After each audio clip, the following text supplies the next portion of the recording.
Hello everyone, I am Tacit and welcome to the Gems of War Guild Wars, week 104, day 4. So today, of course, we got ourselves Red Guild War Day. That's a given. I'll be going and starting off with that, so hopefully getting some wins. As far as other things, main most noteworthy thing we have going on, of course, is Bounty Hunter. Bounty Hunter ended up dropping, ended up adding a pretty underwhelming troop, unfortunately.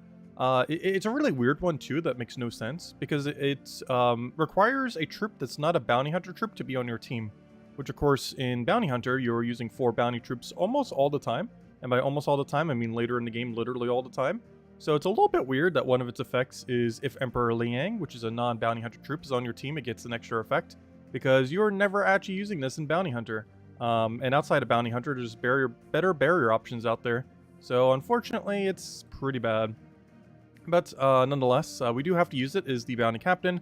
We do have to do it for the highest amount of bonus, and we will be getting the tiers. Apparently, we also got the D, so we'll get that. I'm not sure how many letters we've gotten now, but we have gotten the D now. Anyways, let's go and mess with Guild Wars first, and then we'll go mess with bounty. So, first things first, Red Guild War. I'm pretty sure we're running an angry mob focus team these days. Oh, okay. Yeah, I'm fine with this. I really like Zugov to Arc Proxy. I mean, Zugov to Archdiva, I mean. Wrong troop. Though the Arc Proxy does work good with it too, but wrong Guild War color day. Anyways, this looks like a kill Zugov immediately situation, where Zugov must kill his Zugov and then we win. Sounds about right. What is our current hero loadout for Elementalists? Because I might want to switch out into Monk. As much as I like to disable, I do feel like we get some safer value from running Monk. Nah, we'll keep it as is. Because we need to make sure we get the disable, especially on first slot. Yeah, I don't think we need to change anything. Anyways, we got Red Guild War, Red Guild War, Red Guild War. How did our defend team do? Ooh, 2-8. Is that better or worse? I can't even tell. Like, it won more, but it lost a lot more as well. Technically, this was our best day. There's 2 days that were our best day. Day 1 and day 3, where our defend team went 2-4, which means it won 33%, because it's 2 out of 6, even though it doesn't say that. It's, you know, 2 wins, 4 losses. So it won 33% there, and it won 50% here. So as a percent, this is only 20%, which is technically higher than that. Interesting. Also, why did so many more want to fight me today? Our total fights were 6, 6, 1, or sorry, 2. It was 6, 6, 2, and then 10. They all, I guess they made up for lost time yesterday. Anyways. So, do I need to change anything? I don't believe I do. It is indeed Red Guild War Day. Anyways, hello everyone! Hello, Roman. Hello, Bill. Hello, Gimli. Hello, Tyrion. Hello, Roman. Hello, Ginky. Hello, hello, Tyrion. Hello, Clipbomb. Hello, everyone else. Hello, Bill. Welcome, welcome, welcome, everyone. Okay, so right off the bat, we're going to want to go for those nice disables. Unfortunately, the first thing that ended up hitting was the thing that it could not actually apply anything to. So that's not good. What do we want to do from here? Does he have a lineman? He has green to purple. I think we just let him cast. He's going to get a vertical purple and then do... Oh, wait, no. Oh, no. I got to go for it. Okay, good. We got really lucky there. Okay, we won. It's already over. You don't have me to burn, right? Actually, you do.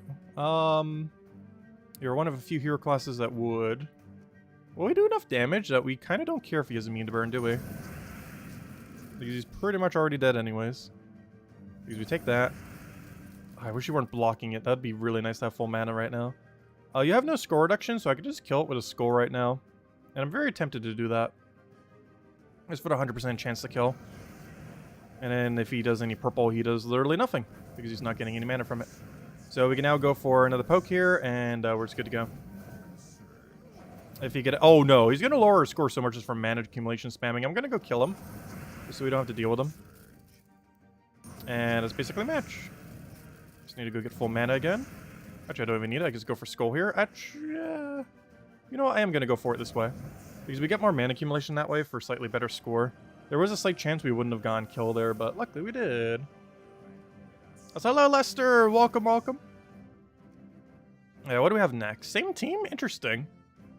Why that team? What's the strategy with this team? Like, obviously, Zugov kill everything.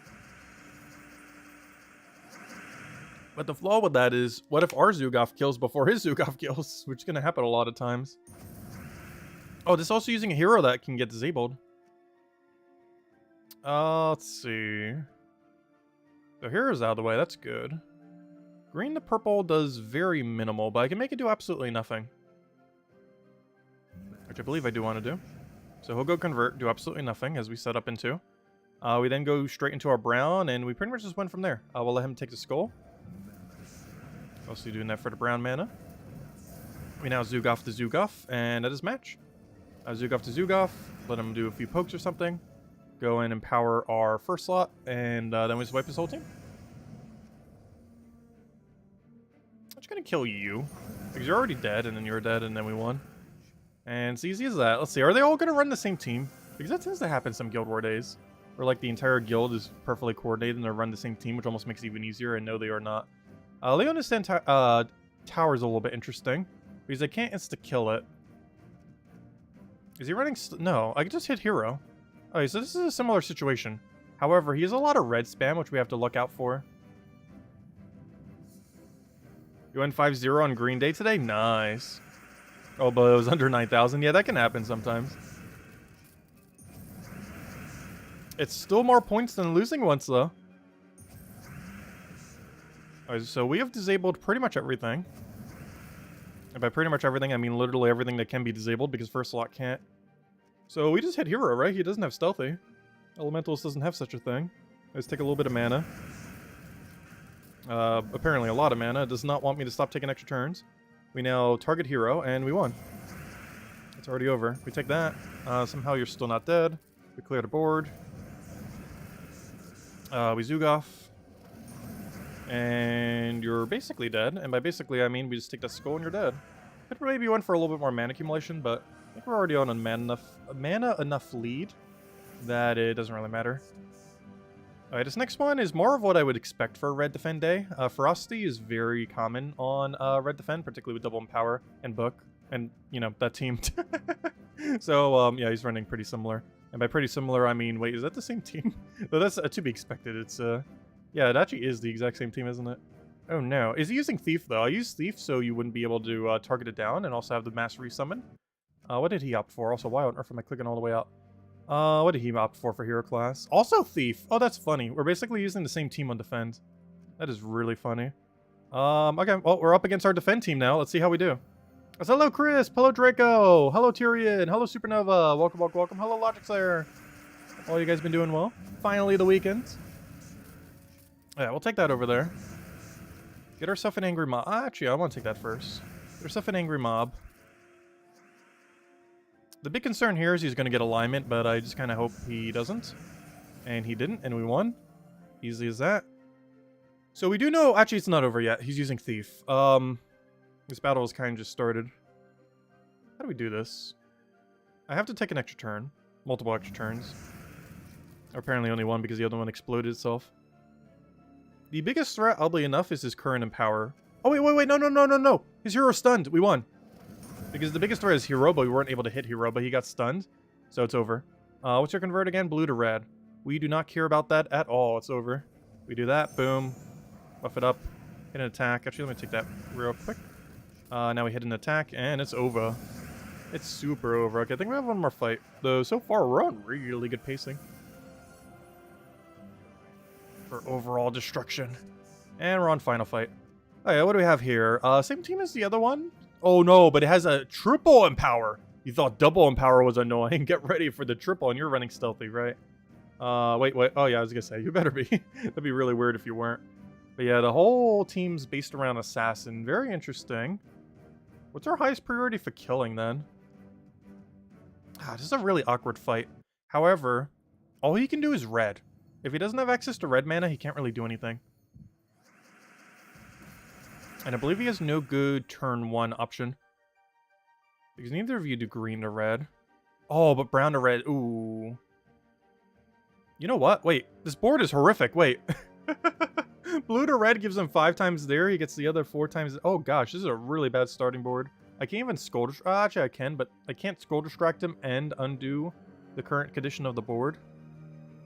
Oh, this is a really awkward starting board. I can take green to red. Oh, wait, that will just skull distract him. Hold up. Let me do green to red. He didn't go for the skull distracts. And he went for the guaranteed extra turn into another guaranteed extra turn. But then he passed his turn. You have blue to red, which you have to consider here. Alright, we're getting a lot of disable. Oh, one is on hero too. Oh, that's huge. That's a really big disable. I need brown. Really badly. What's our plus on brown right now? It should be +2. Right? Yes, it's +2 for this exact moment. So the minimum we will get is 5. No! Wait, if it doesn't surge, we don't win. Oh, no. Wait, he's just gonna miss his convert, though. It didn't surge, but he's just gonna miss. So we won anyways. Okay. We should be fine. All I have to do is Zook off his hero and we won. His whole team is hero and we got stunned on hero, so he's dead. Because the whole team was centered around hero destroying everything. But then we stunned it once and he died. It's a good old Zook-off.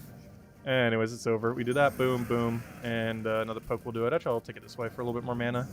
I'll take it this way again for a little bit more mana. Okay, I'll take it. Can you go down already? There you go. I'll take it that way for a little bit more mana. Because I think that helps our score slightly more overall.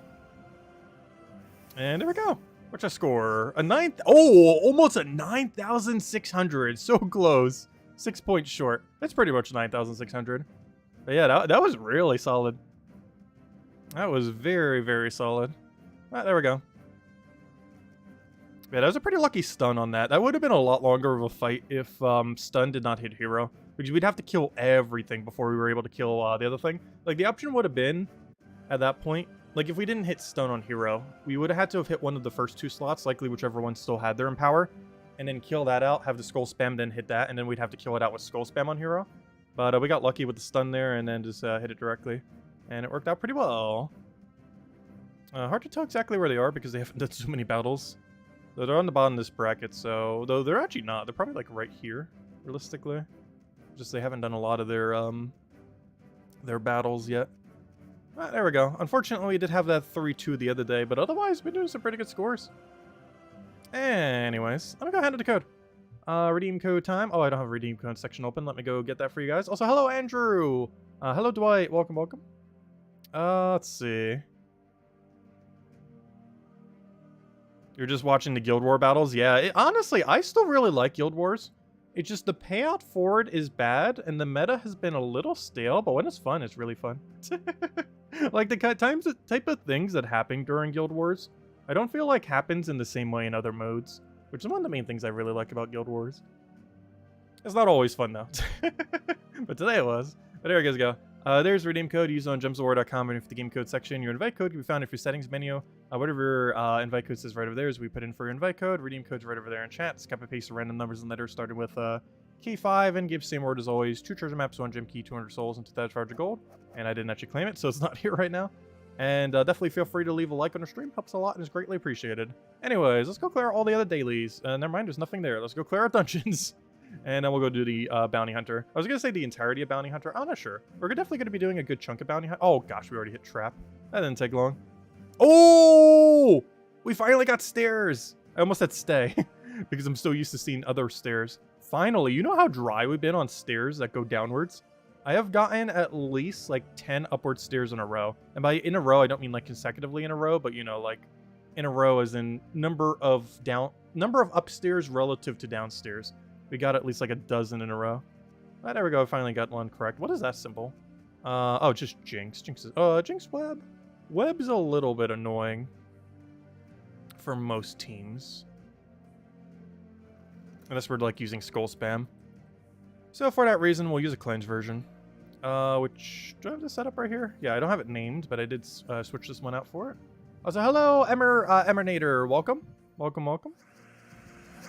You just got to Dungeon 11 today? Nice. Yeah, unfortunately, it is exceedingly luck-based how far you can end up getting. And we have been on the unluckier side in that regard for that. Which has been kind of unfortunate, but it happens. Alright, don't revive. Good. Let me just kill you out with that. Clean it up. And then we'll take out these other 2. Yep, no problem for the code, everyone. Enjoy. What do we need here? We need purple. Got our nice little cleanse. Always great to see. This team is actually a double cleanser team. I've been liking to use double cleanse whenever we have a negative status effect for this mode, just to make sure we don't have to deal with it. Just annoying to deal with, and it's a quick way to get rid of it. Because if you don't get an extra turn, you can simply take a yellow. And if you somehow can't take either, you just get mana accumulation, and then boom, you're good to go. Because it also has cleanse on cast. Or at least Orpheus does, that is. You know, I'm gonna go for a Beatrix here. That's enough damage to kill anyways. And we'll take out this other guy. Oh wait, never mind. That was the third one. And we'll get our guaranteed Dragonite since we're pretty much almost never getting it from perfects otherwise. But there we go. I've been someone claimed a code for me. Thank you for that. But yep, same road as always. 2 treasure maps, 1 gem key, 200 souls, 2,500 gold. Alright, that reminds me. I need to go contact Kafka this weekend for more, as we're running low. Anyways, let's spend most of the rest of the time now on Bounty Hunter. So, of course, we got a new Bounty Hunter today. With a relatively useless troop, but we are required to use it. So let's keep going until we get the D. And that should be 710 if not mistaken. Let's see, 90, I believe it's 710. 210, 410, and there it is, 710, right at the D. There we go, the D sets. And with that, we now have ourselves the upgradable troop. Get that thing upgraded to legendary. Throw blue on it to make it mythic. And the main reason I go for this one and not the one for the other event is this one is actually kind of annoying to target at a future time, whereas the one in the underworld will always be really easy to target. So for that reason, I still max them out for bounty hunters, even though I've been avoiding it for the new factions. Like, for example, last week when we had a new faction, I specifically did not end up doing it. But for a week like this, we definitely will, as it'll be a lot harder to get this thing upgraded into the future. I don't think we need this World Event team anymore. But that reminds me, how's my guild doing on World Event? Though I'm pretty sure we already have that team saved into the slot there. So let's go get the rest of the standard bounty, which is, of course, Tigaraki. Good old Tigaraki. Get ourselves an Ogress. And the only other thing we need at that point is not that. The only other thing we need at that point is the Corpse Mirror. Or any other true damager. But Corpse Mirror normally the way to go. And for mana accumulation, I normally like to go double-double. Get a little bit of green, get a little bit of red. And this particular situation, we're not even using purple, so it works out. And this guy still gets to kind of do something. He explodes a gem and then does a bunch of scatter damage. We can occasionally use him for board control. If nothing else, he also has a +1 yellow, which is most beneficial, oddly enough, for Corpse Mirror, not for himself. This allows Corpse Mirror to have both a +1 on blue and a +1 on yellow this week. So that's kind of nice, because now you can +1 it. Normally something with a 10 mana cost, or 7, or, you know, anything like divisible like that. Like the 7, 10, 11. Those kind of mana costs, you normally want to have a +1 for them. And this allows him to actually have +1 on everything. Normally he has a natural one for his blue, which is the normal way he gets up. However, with this week, we also have it on yellow. So it can go either blue or yellow and get it up just the same. And hero class doesn't matter. And we'll switch it to Archer. Not sure why I always go Archer when it doesn't matter. I just like doing it. Oh yeah, it would help if I go copy-paste this team as well. I will kind of need that, don't I? Alright, anyways, put that there, put that there. Wrong mode. So, while I'm there, how are we doing as a guild on the most recent world event? We're getting there. Oh, we're almost done. Perfect. And we got a blue orb too. Let's see, are we in dead last right now? We are in almost dead last. See, we're a good example for the guild. We're only third to last. Actually, everyone's kind of even this week. Not like super even, but like the range difference between the scores aren't actually that high, surprisingly. Well, I guess it's also because it doesn't go that high this week either. Like the highest is like 1,710 for leaderboard right now. Anyways, let's go this mode already. Oh wait, that's last week's team. That's funny. That you already had it saved. I don't think that actually saved it. I guess it did. But there we go. We know it's correct when it says 30 times bonus. You may have noticed earlier, I think it said 24 times because we didn't have the extra multiplier from the captain, but you do want to make sure you use the bounty captain. Otherwise, the max you're going to be able to get is 24 times if you use 4 bounty troops that aren't the bounty captain. But the bounty captain does get double the amount of bonus, so he's actually giving us a 12 times bonus, making that 24 times go to a 30 times, which is the highest you can ever get. And yeah, there it is. Ogress, Tigaraki, Corpse Mirror, and Hound of Liang. A very standard bounty team. Yep, Tigraki. I honestly love saying the word Tigraki, as many of you know. It is probably my favorite word in all of Gems of War to say, is Tigraki. It's not even close. Like, it's in a category of its own. Like, Marilith is kind of close. But Tigraki is definitely a tier of its own of how fun it is to say the word. Oh, yeah, I forgot. You have to do scatter damage. Yeah, Marilith. But no, Tigraki is, like, the best word in all of Gems of War. It is definitely the most fun one to say. Oh, what do I need here? I do not like our options. Oddly enough, I'm actually going to take mana here. The main reason I'm doing this is to make sure Valraven doesn't go crazy. It's very unlikely, but you never know. And that Rowan. I always say Rowan weirdly. But Tigraki's fun to say, though. Rowan I just say incorrectly.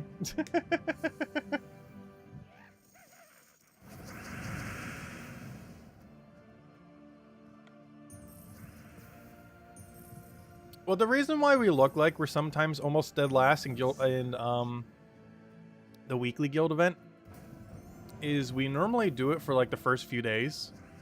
Then I'll often like skip a day. And then by the time I look at it again, it's like, oh, the guild's already done. And because I skipped that one day, it makes our score seem like absurdly lower. Because all the people who didn't skip that one day are like at like 15th place in the guild. But skipping one day compared to that brings you to like almost dead last. Even though it's just one day's worth of battles difference.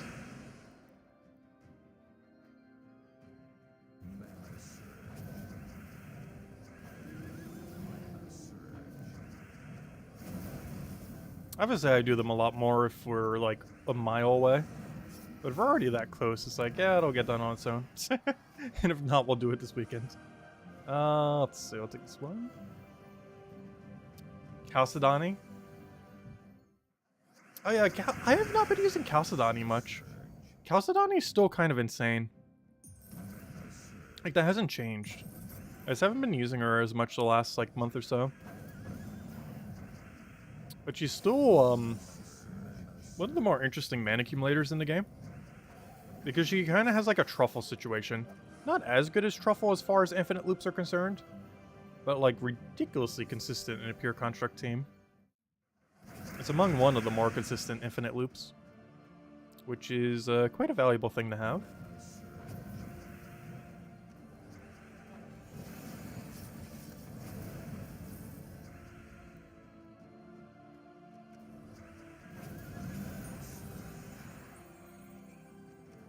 Oh, I keep forgetting we have to click on it. I keep thinking like, oh, I need to target the enemy, but I'm actually have to target the explode onto the board. Also, I just realized I haven't checked my tokens this entire time. Have I even been using the right tokens earlier?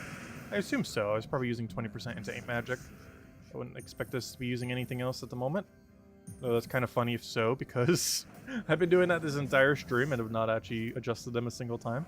Which normally I do for Guild War. Though we didn't really need it. Especially with a 9,600 score. Oh, that didn't kill. Yeah, this thing's already useless. We've already went like 6 battles in and this thing is already useless. We like just started and it already can't do anything. What was I looking for? Oh yeah, we're just set to 20% to 8 magic. It's pretty standard. Very rarely do... Well, not really, but like if you were to set like any one metal combination permanently, there's probably like the one to set. Because it gets you that 20% bonus for any team that needs that little bit of extra mana boost. And gives you a bunch of magic that, generally speaking, helps out most teams pretty beneficially. There obviously are some that don't necessarily want it. Or contexts where you need other stats. But more often than not, 8 magic's the way to go. And a 20% mana start's mostly for teams that don't naturally have any amount of mana start off of 50%er. These are a decent handful of teams that do not run Empower or 50%. Like, they're very rare that you would have neither. But sometimes even if you're running, like, double Empower, you still want 20% for the 2 things you're trying to feed mana to. Just to get their first cast up a little bit quicker. Especially in Guild War, where the difference of getting it up or not is the difference of you being infinitely looped by their team. So that little bit extra speed of even just a turn can be pretty huge. If it means you're casting a turn earlier than them.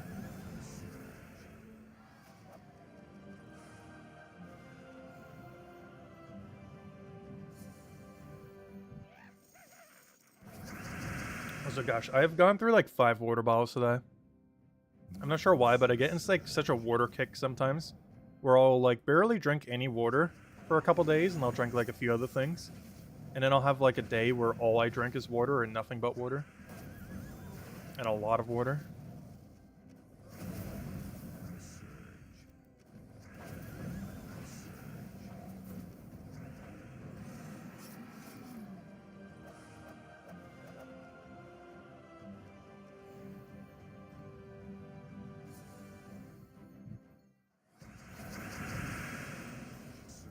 What do we even need here? We can cascade a skull.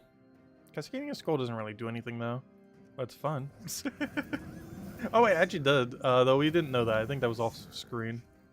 But, cascaded extra turn brown. A little loopy-loop there.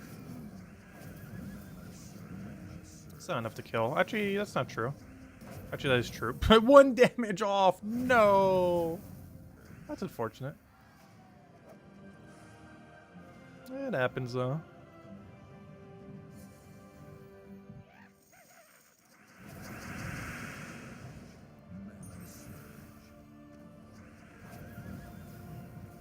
Alright, that Vower even needs to go down. Oh, yeah, we still don't know what the final fight is yet. Hopefully it's nothing too bad. Honestly, it feels like the final fights we've been getting for Bounty Hunter recently have been better than normal. And by better, I mean worse. You know, better as in, like, they're not as annoying. Because we've gotten some ultra annoying Bounty Hunter fights, like the final fights in the past. But I feel like they kind of toned them down as of recently, to make them a bit less annoying than they have been in the past. I think the funniest one was the 1 week where it was actually a legendary, not just any legendary, but double of... Oh gosh, what's that one brown purple called from Zoom? I cannot remember its name because it's not really that meta anymore, even though it used to be at the time. But back when that thing was like the strongest it ever was, because Doomstorm was very broken, there was actually a Bounty Hunter where 2 of them appeared. And with their really high score reduction with ice armor, it made it super, super annoying to actually end up killing them. It was by far the worst Bounty Hunter that we've ever had. I believe that's the only time we've ever seen double of a legend. Normally legends I don't even think appear on Bounty Final Fight anymore. I don't think it's possible to get a legendary anymore. Though it used to be possible. Mythics have never been there, but there was like a short duration of time where legends could appear in the final fight. And sometimes some really good ones at that. Or really annoying ones like the revive-based ones. Though we can still get that even in a normal bounty. Like seeing a revive on final fight, which is also kind of bad. Because we obviously don't want to see that, otherwise they're just going to keep... well, even if it's just a one-time revive, you still have to deal with the fact that you just have to go kill a unit all over again. Which is obviously slow. Alright, we'll go for that mana there. Also, we gotta be careful. If this guy gets Devour, he can actually wipe our whole team. Unlikely, but possible. There's one Devour. If he gets a Devour and then change that to another Devour, it's already over. Unless Tograki's the one he hasn't killed yet. Let's hope that's not on the final fight, because gosh, that's gonna be really bad if so. Still able to work around it, but it could work.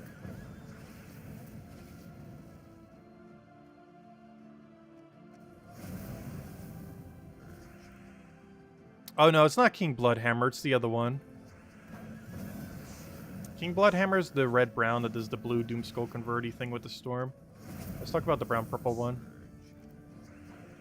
Because what made it annoying was there was 2 of them and it had score reduction with ice armor. And also the fact that it could just cast once and just obliterate you. Because of course it was creating Doomskulls and a convert and mana accumulating and freezing you.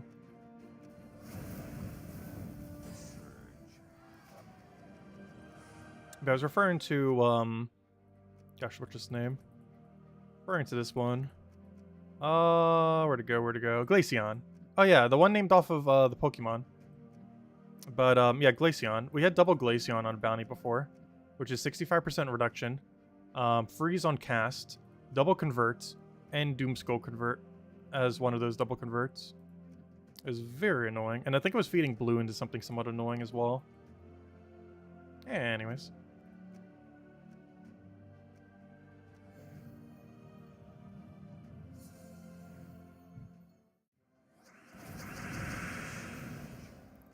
What do we need here? We'll take that one over there. But yeah, Glaceon has definitely fallen from grace. At one point, Glaceon was the strongest troop in the entire game. By a very long margin. That it was even close. Nowadays, it's basically never used. It's almost in that category of useless double converter. It's not actually a useless double converter. It's just power creep has hit enough since then that it basically is. Because it's still insanely strong. It's just there's other insanely strong stuff that is more insanely strong than it. Wait, is that enough damage? Gosh, why do you do so little? It is enough, but still. Such a mini number. Also, why do I still have the Mimic number up? I feel like some streams I have it up, so other streams I don't. It's just weird to have it up this stream because we're probably not hunting a single Mimic.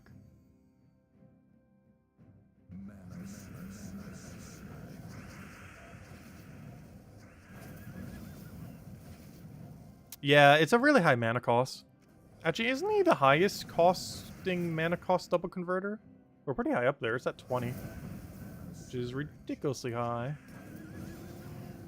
I think the biggest issue with its mana costs is it was balanced around Doom Skulls when they were at peak overpoweredness. With how the trait was working and everything else. And then it was never lowered back down when Doom Skulls and everything got nerfed. Because they did all those nerfs to Doom Skulls, but then they never brought down Glaceon's mana costs to account for all the nerfs that was done to Doom Skulls. Or more so to Doomstorm.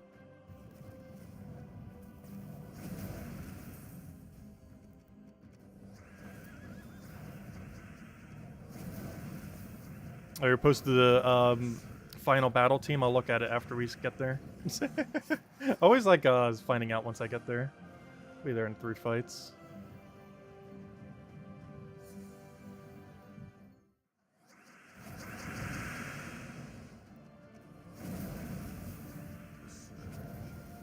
Because that fight is the fight you're doing pretty much the entire time. A bounty hunter. This is the intro to bounty hunter starting. It really starts when you're spamming the final fight over and over again. Which is really unfortunate. I still wish they would kind of tweak that a bit. I mentioned that probably every bounty hunter that has happened in like almost the last year. But it'd be really nice if they tweaked bounty hunter to not be like 66% the exact same fight over and over again. Because there's a bunch of variation as you're going through, like right now. And even as we're about to go into this next fight. But then after we go one fight deeper, it is the same fight for about 2/3 of the time. Also, I find it funny, the battle where we have 2 of the exact same unit, one of them got replaced with Valraven. So we did not actually get to see 2 of the same unit. We'll take that man just to get it out, even though we're not really needing it. Take that, just poke him. We should probably focus onto Valraven just in case. Play it safe. Get our mana back up. 3 HP. You know what? I'm actually going to explode for that just to make sure you go down. Could have also done a skull, but that works. We'll do that. We'll let the skull poke him. We can actually split damage kill from here. And probably could actually turn somewheres there, but quicker just to cast and kill him with a corpse smear spam or skull that randomly cascades. That works too. Okay, final fights is the Dementor, Blind Guardian, Sandrunner, and a Clarion. Nothing particularly annoying here. They do have 2 different mana drainers, but they're both kind of blocking themselves. There's also a billion yellow here, so if Valraven spawns, it's actually... actually, this is a pretty good final fight. Because Valraven's almost never going to run away. There's a billion different things that are blocking yellow. And if it happens to be in first slot where it's not blocking yellow, or, you know, where it can get yellow freely, it doesn't matter because, you know, it's in first slot, so we can then target it down easier than normal. So it seems like a perfectly fine final fight. We just have to make sure the first 2 slots don't go too crazy with mana draining. Luckily, he went for attack steal there, which does basically nothing in this context, especially from that particular unit. Yeah, split damage isn't going to be consistent enough, so I'm just going to do it that way. Even though we could have probably hit some Doom Skulls to lower it a little bit more in range. Much more consistent doing it that way there. We'll get our little bit of dash there to get our bit explode. Grab ourselves a mana accumulate. So I find it funny how much of a variation there is on how long it takes us to do Guild Wars sometimes. Because today we had a very solid 9,600 that took us like, what, 10 minutes? But then other days we can have like an ultra intense like 50-minute showdown in Guild War. Just never know sometimes. It's one of those modes that probably has like one of the wider ranges of times that it can take. Because you can like ultra think out every single one of your turns, prepare a new team for every single battle you're going to do to hard counter them as much as possible. And we've done that before. We would take it like absurdly ultra slowly. We did that the week where we did... actually, it was the only perfect Guild War we did all year, was when we did that. Where we took basically the entire hour stream to meticulously hard counter every single team we were doing, building a brand new team almost every single time. Making sure our metals was correct, making sure we had every possible hard counter to target out whatever we're up against. It just takes so much more time doing it that way. But if you put in the time, you know, you do get the wins out of it. It's just not really worth doing in most brackets, because the payout for doing so is nearly nothing. Like, we still try in Guild Wars, obviously. But we're normally not trying that hard on an average Guild War day.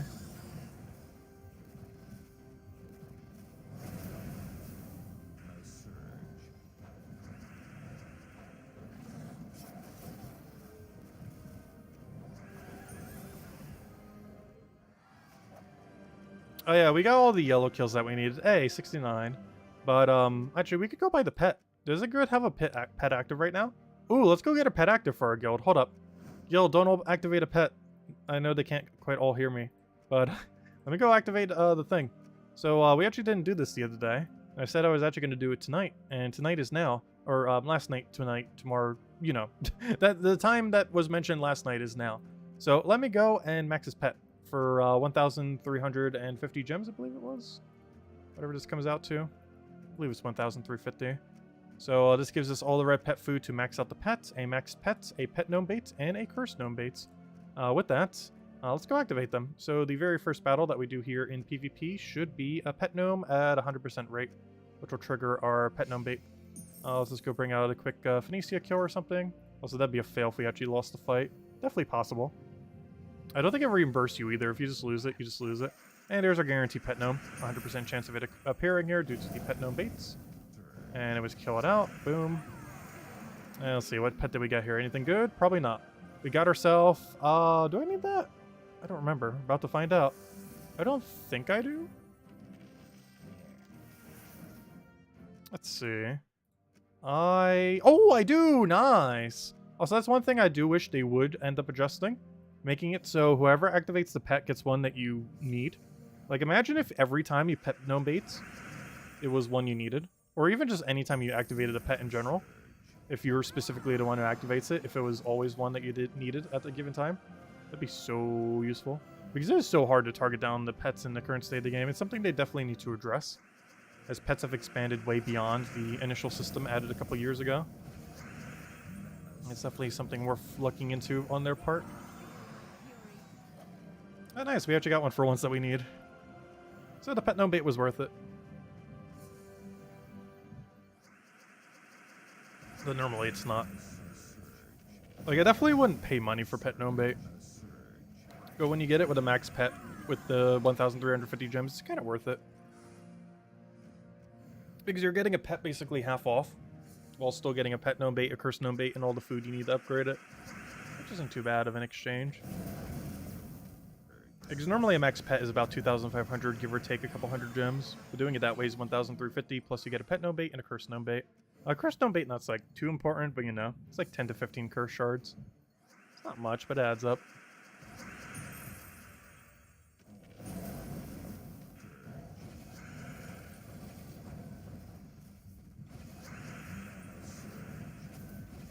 That's hello, Imperial. Welcome, welcome.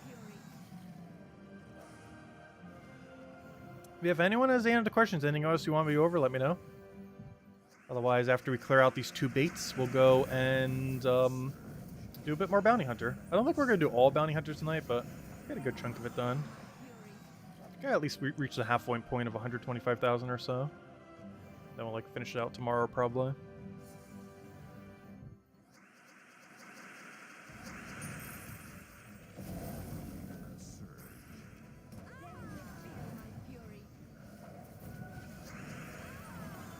Wait, how many more battles do we need?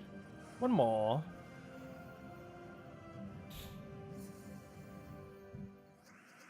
Get our explosion.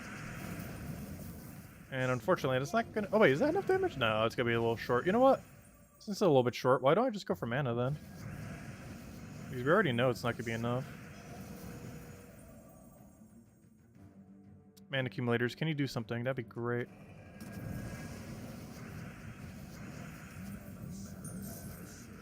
There we go. Because we already knew the other one wasn't going to be enough damage. It would have just been a waste of a turn.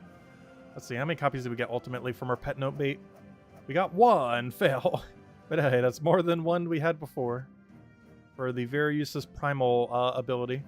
Because primals are never going to be used on the same team. So even though the pet says it's not cosmetic, it's basically cosmetic. You're never going to be using multiple primals on the same team because primal category is very bad. The primal kingdom. Because this is the primal kingdom, it's just the 6 imps. And there is literally no team in the current existence of the game that uses these 6 imps. Back in the day, you probably couldn't even get away with it, even though some of them were a little bit better. Even after the Winter Imp buff, because Winter Imp actually became like somewhat usable. And they ended up buffing all the imps because it has true damage. And it was still scaled the same as all the other ones, so it got a lot more of a benefit. But overall, it just was not worth it at all. But anyways, yeah, the imps are pretty bad. Long story short, power creep is just kind of made them a bit more irrelevant. Though the brown one back in the day with his 10 destroy was actually kind of good. Because we don't have like absurd destroys like today where you could like Thrall for 6 mana cost 64 destroy the board. Like at the time, Thrall was doing like maybe 15. So to be able to do 10 while also doing scatter damage for only double the cost was actually not that bad at all. Anyways, so we did that, Let's go use our curse gnome bait real quick. Quickest way to go do that, I guess. Oh, we got a Shentang star. Oh yeah, duh, that was from the troop. I was gonna say, what did we get that from? But that was from the troop that we just got today. That was from the bounty hunter troop. Anyways, let me go bring out a quick dust devil team. I'll use the higher damage one, but I'm pretty sure it dies to lower damage as well. It doesn't get scaled, right? It shouldn't. That'd be really bad if it does. We'll find out, but it shouldn't. But there's our guarantee curse gnome from the curse gnome bait. No, it's just us getting really lucky. No, just kidding. But there we go, 12 curse runes. But that'd be funny if we did another one and he actually dropped though. Nope. Yeah, that was the one guaranteed from curse gnome bait, of course. Just 12 curse shards. Nothing much, but they add up in the pile if we ever decide to use them. Actually, we're almost at 1,000 now, getting up there. Also, I've been hoarding all my Dragonite for when they change the Dragonite mechanic. So I've just kind of been hoarding it like crazy. Anyways, let's go back to the bounty hunter then. And finish up over there. So I think our goal is to hit about 125,000 to stream probably. And we're currently halfway there at 69,000. Technically we're more than halfway there because the way that the score scaling works is you get a little bit less for the initial fights. Even though the initial fights go quicker, you're also getting substantially less score for them. So we're actually more... Well, we're not more than halfway there, but we're basically almost halfway there, even though we're only at 69,000. Oddly enough. Just kind of works out that way.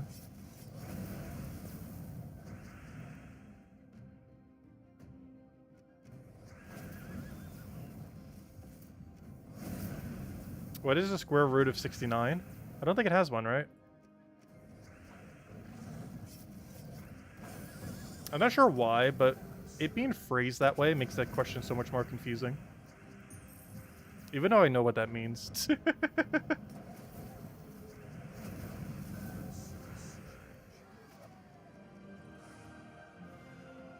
Wait, it's not 23, is it? Gosh, I do not remember square roots.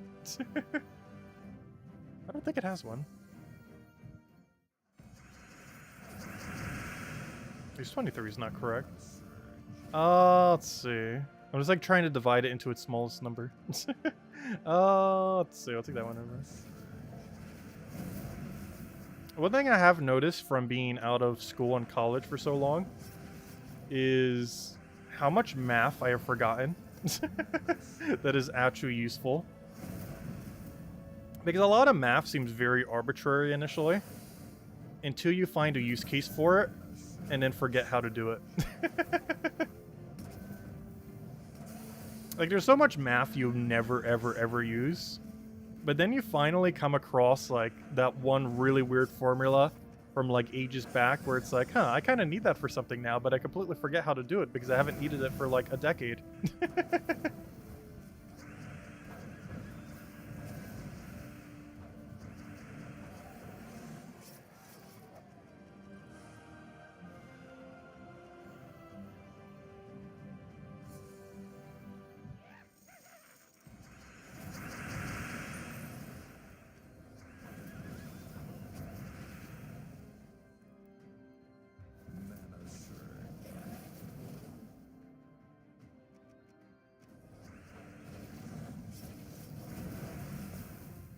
Yeah, I'm not sure why. The term square root always confuses me. I have to think of it like to the power of, and then do it inversely from there. Because to the power of, I can do the math on that better, but I'm a lot worse at square rooting something. So a lot of times, if someone wants me to like square root a number, I'll find the to the power of the closest proximity, and do it based on that instead, because it works better for my brain. Because I can't work downwards from it, but I can work upwards to it. If that makes any sense.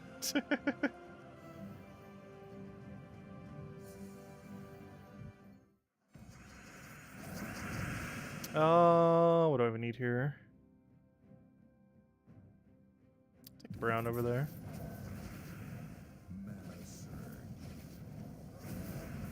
I think the main thing that threw me off is the question was asked as if it's a valid answer. Which made me very confused because it's like, wait, 69 doesn't have a square root. Or at least not an even one.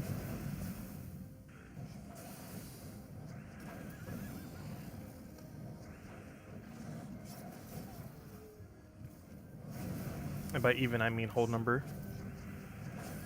Not the actual term of even in mathematics.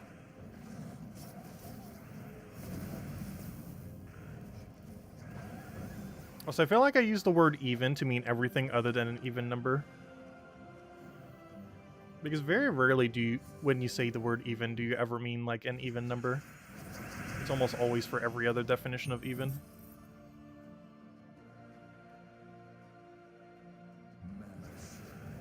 Which is very confusing because you could technically use the word even in a mathematical sense with it not meaning an even number. Because you're using it more as a term of even rather than a numerical term of even.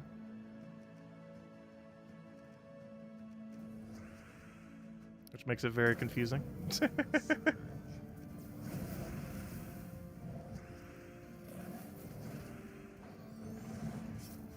It's 8 something. Oh, that's funny. That actually is a funny joke. For what's the square root of 69 is 8 something. That actually is kind of funny. I've actually never heard that one. The problem with that is generally people aren't going to get to that conclusion on their own.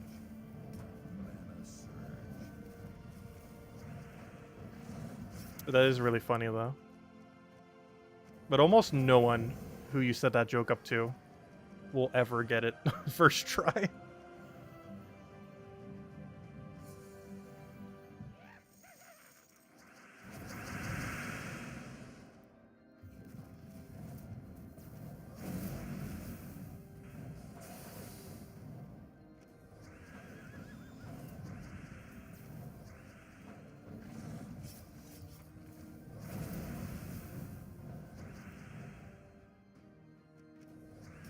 Oh, why'd I do that? I gave him red. As long as the Valraven dies here, doesn't really matter, though. This is a pretty safe battle for Valraven. Like, pretty much wherever it appears, it dies. If it appears in first slot, it dies because it's in first slot. If it appears in any slot that isn't first slot, it's blocked by a billion yellows. If it appears in last, it's blocked by 3 yellows. It's never getting mana. Hey, King! Welcome! Glad YouTube notified you. Though apparently like 50 minutes late. But it did notify you.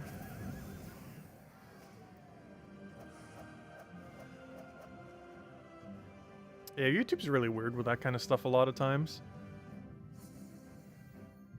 Like, even if you set notifications on and everything, it'll still often not notify you. So I feel like the only time I ever get like instant notifications for anything from YouTube is if I happen to be on my phone. Because for that, I feel like it works. But through every other means, it is so slow at giving out the notification.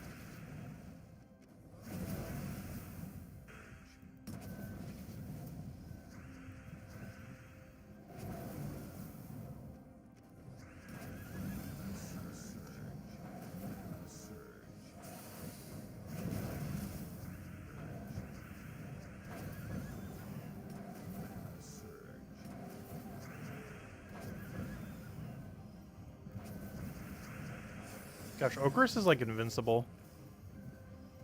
He's just an utter tank. And then gets transformed into another tank after it dies. It's one of the best things that ever happened to, it's literally the best thing to ever happen to Bounty Hunter since Duguraki. And the best part is, you can use them together. Also, is this guy actually looping me? It's not even a loop troop. You're just at 755 spamming the refresh button. That's funny. Yeah, we do it at the same time every day. So that is a possible strategy.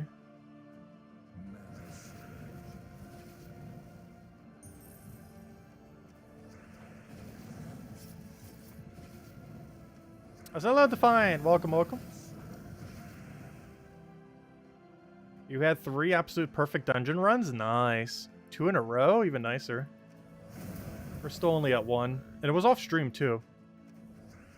It was one of those few days last week when my connection wasn't as good. Also, it's still kind of bad, by the way.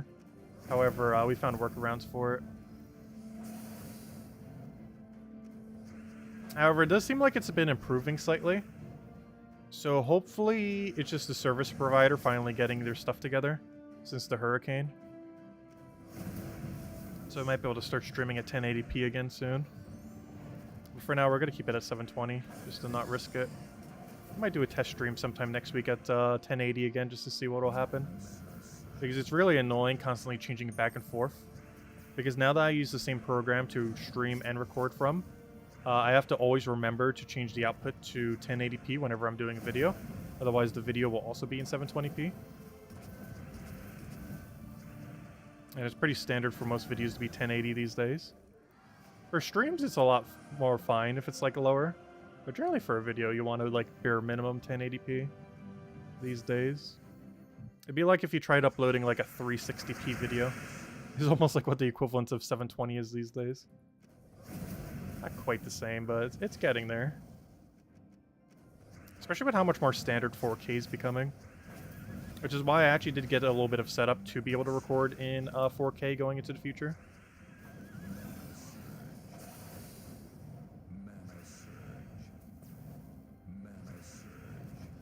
Or not stream, but I mean record in 4K. Not for Gems of War and stuff like that, but for a few other things we'll be able to. Mostly console stuff. It just there's very few video instances of that since, you know, normally they're on streams. And also Nintendo Switch stuff, which we normally do, does even go to 4K. That's mostly for when we do other stuff in the future.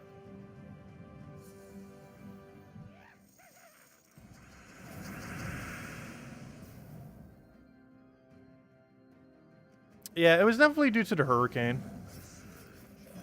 When they're going to finally get around to fully fixing it, who knows? But for now, our solution is perfectly fine for what we need. We're kind of just waiting till the upload speed's better before we revert it back.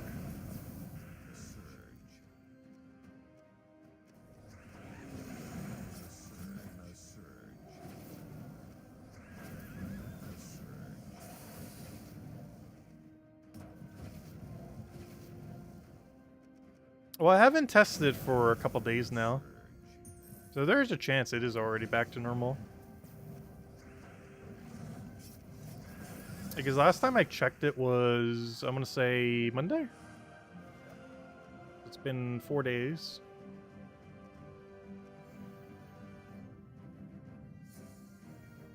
It's the Litwig day tomorrow in Pogo, nice. Are they doing that for Halloween? Is that somewhat a Halloween-themed Pokemon? Probably not as much as a couple other ones, but it's kind of close.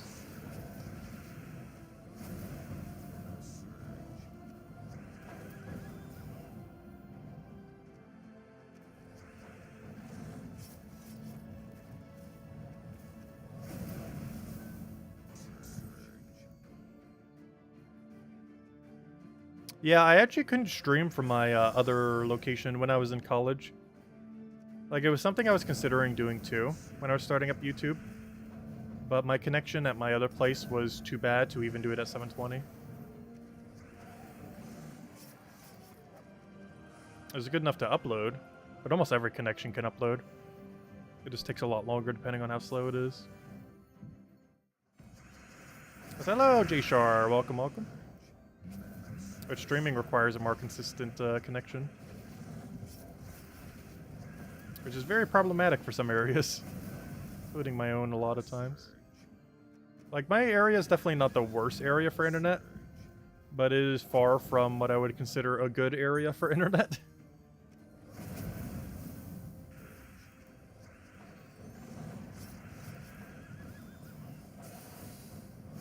Because I'm paying for the most expensive service that's even in my area. And it is average. At best.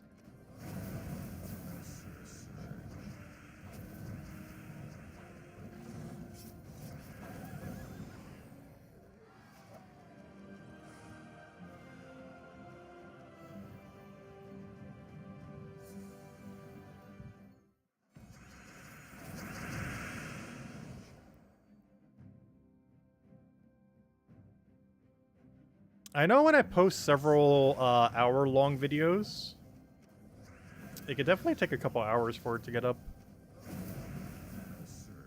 Luckily, streams are handled automatically now these days on YouTube's back end.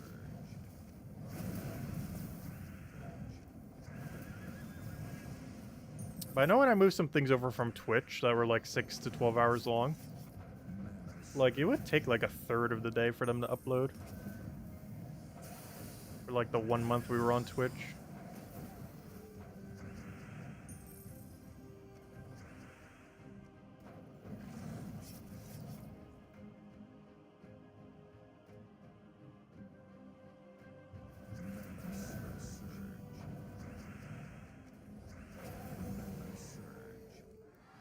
Yeah, well, everything's been going well, J-Shar. Welcome, welcome. I think we might make this our last fight for Bounty Hunter here. Then finish out the rest tomorrow night. Only got a little ways to go. Yeah, I haven't watched Twitch in years. There are some videos of Twitch streams that I catch occasionally on YouTube, but not with any kind of consistency. But yeah, I am not a fan of Twitch. I left Twitch after 1 month of using it. In the last 6 years, we've just been doing YouTube only.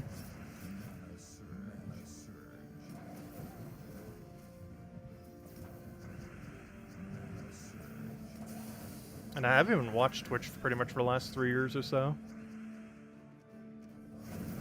Like, the only reason I really was, a lot of times, was for Salty Stream, the community manager for Gems of War, or I should say, the old community manager for Gems of War, back when we had one. Because nowadays we kind of don't really have one, kind of. I'm not sure what the current state of that really is these days.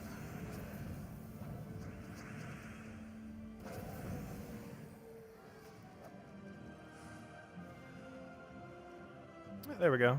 Oh, we gotta go get the 19th reward. We're so close. Then we'll do the last one tomorrow night.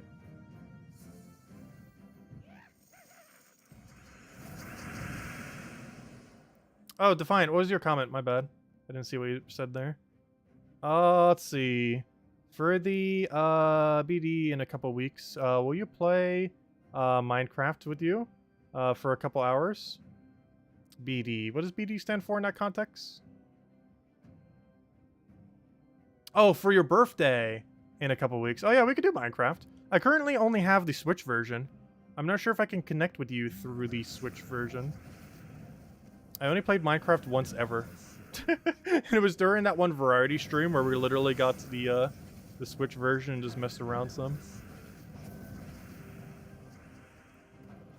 BD for BDSM. That's funny. That's for the 18+ stream. We could talk about that then. Are we still doing an 18+ stream this month? I'm not sure. It's something we always teased about doing, which would be funny.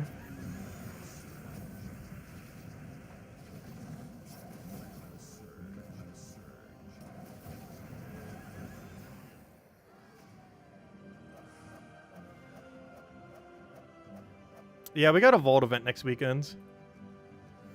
1 week from today. We're probably not going to go for 1,000, but I am going to grind it a decent amount. Though we're not going to grind it to 1,000 amount, but, you know, we'll still be grinding it a lot. Like, a few times out of the year, we will go for the 3,000 grind. This one is not going to be one of those few. Because we've already done it, like, 3 times this year, I believe.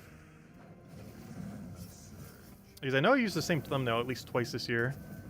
I think I did one really early on this year too, where I didn't have like a special thumbnail for it, but we still went for it.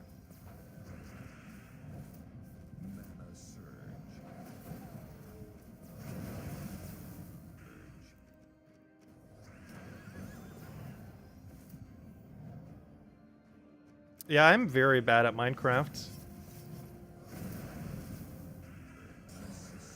Like, if there was ever a game you could put me in and have me have absolutely no clue what on earth I'm doing, it is open world games. If you want me to be the most clueless possible, it is open world games. Because generally, the types of games I play are games that are like more turn-based, strategy-based, where you have to build up a strategy and then win based on that through, you know, a lot of complex testing, mathematics, and just overall just running numbers, economy-based stuff, and other similar things. When the main goal of the game is go explore, I have no clue what to do. You literally just gave like infinite options, and it is too many options for me to comprehend how to play it.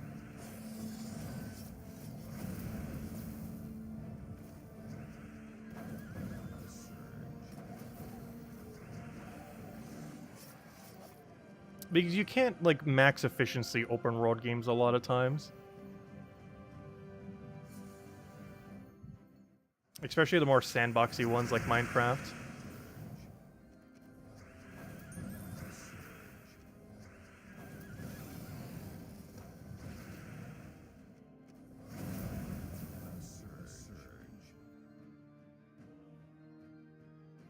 Yeah, generally for the average Vault event, I try to hit at least a couple hundred. This next Vault event, I'm probably going to aim for 500. And if we really feel like grinding, we'll go for 1,000. Though we're definitely not doing 1,000 this time.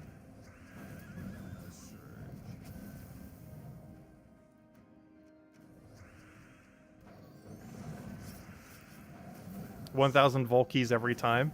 Have you actually gone for 1,000 Vault keys every time? Because I know you do power grind it quite heavily. I would never do it that much.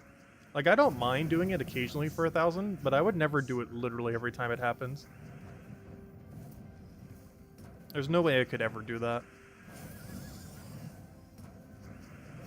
Like, for example, Fall Guys kind of has an event like that this weekend. Where I might even stream it either tomorrow or Sunday. Maybe Sunday. But where they have an event where basically it's almost like Vault Weekend, but for that game. But even ones like those, I like barely grind them. I'll play maybe like a little bit more than normal, but not like ultra grinds.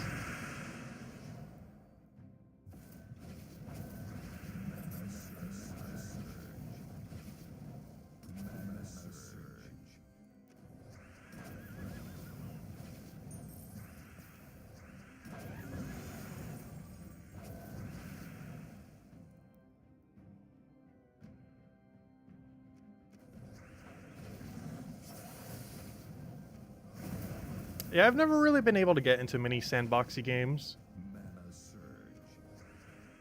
There's normally too many options for me to pinpoint what I want to do.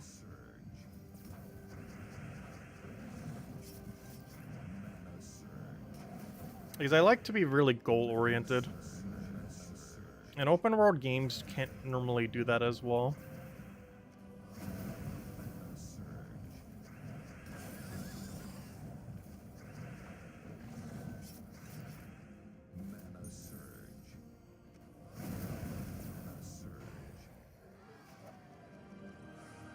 Have Roller Coaster Tycoon. Honestly, one of my favorite childhood games was, I believe it was called Sims Coaster, I want to say.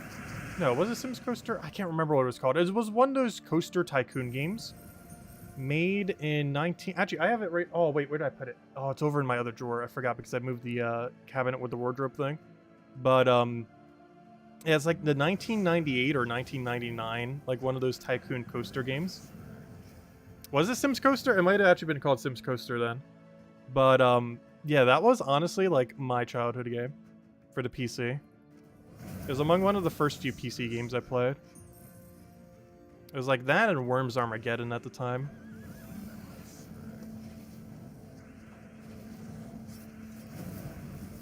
And then when 2003, it very much became Warcraft 3. Gosh, I have way too much time in Warcraft 3. I think it still might be the game I have the most amount of time into to this day. Which makes sense. They literally made an esports out of... Like, one of the biggest esports in history is Dota 2. Maybe not the absolute biggest. Obviously, League of Legends became pretty big and everything. But, one of the mini-games in Warcraft 3 was the original Dota 1. Among thousands of others. Because it was a game that was basically infinite games. It also had a really underutilized genre of games of tower defenses. It was a really good game engine for making tower defenses in.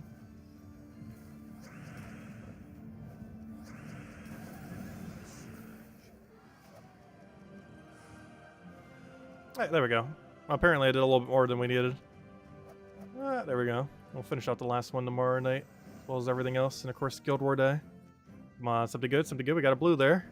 Come on. Yeah, major blue. Not like we really need them these days. They need more things for us to use orbs on. Like, it's the excitement of getting a big orb now is starting to become less and less because there's just nothing to use them on now. Like, they haven't been adding anything. So, gosh, Adventure Port's so bad today. Anyways, guys, I think we'll be wrapping up here for now. We will be back tomorrow night, same time as always, 8 p.m. Eastern Standard Time, 1 hour prior to now tomorrow, as we do every single night here on the channel. Aside from that, might do a midday stream tomorrow. If it is, it's probably just going to be Fall Guys for a couple hours, maybe around noon. Otherwise, we'll save it for Sunday if I don't necessarily do it tomorrow. Aside from that, yeah, that's pretty much the game plan. Obviously, Gems of War as we normally do. Tomorrow night, we'll mostly be clearing up most of the events throughout the week, doing Guild War, all that. And then Sunday night will be all the spoilers, the final day of Guild War, and kind of just messing around from there. Also, keep in mind, next week's Tuesday, probably a patch. This has not been confirmed, but we are getting the Halloween patch soon. And whatever that will be bringing is either this next Tuesday or the following Tuesday, 1 to 2. And of course, not this weekend, but next week's weekend is Vault Event. So mark your calendars 1 week from today, as it'll be time to grind Vault Keys. But anyways, good night, everyone. Thanks for stopping by. And I'll catch you guys later. Bye, everyone. If you ever seen Taz's Animal Crossing Island, imagine the that times infinite on Minecraft. Oh, yeah. When we were doing Minecraft earlier, we literally had like a tower in the sky because it was the only way we could get things organized was if I put it so far into the sky that I couldn't possibly get the floor of the zone messy. So I just made like a little tower up there on top of another tower. That was what we did our first and only Minecraft stream, is I went to the highest possible location and built a tower on a tower. Anyways, guys, I'll catch you later.